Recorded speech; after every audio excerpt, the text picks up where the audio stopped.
15 benepisyo sa kalusugan ng pagkain ng mais. Number 1, nagbibigay ng enerhiya. Number 2, tumutulong sa pagtunaw. Number 3, pinoprotektahan ang paningin.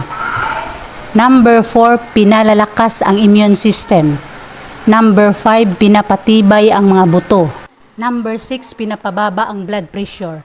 Number 7, pinaayos ang balat. Number 8, pinaayos ang mood. Number 9, pinapalusog ang buhok. Number 10, dinidetoxify ang katawan. Number 11, nakakatulong ito sa pag-iwas sa diverticular disease.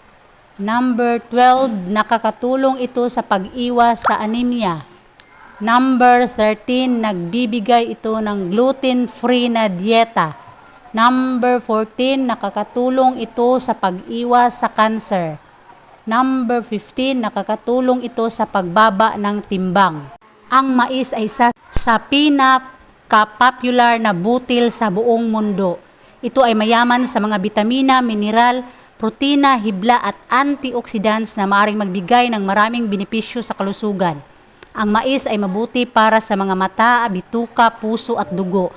Ito rin ay nakakatulong sa pagbaba ng timbang, pagkontrol ng diabetes at pag-iwas sa cancer. Thanks for watching.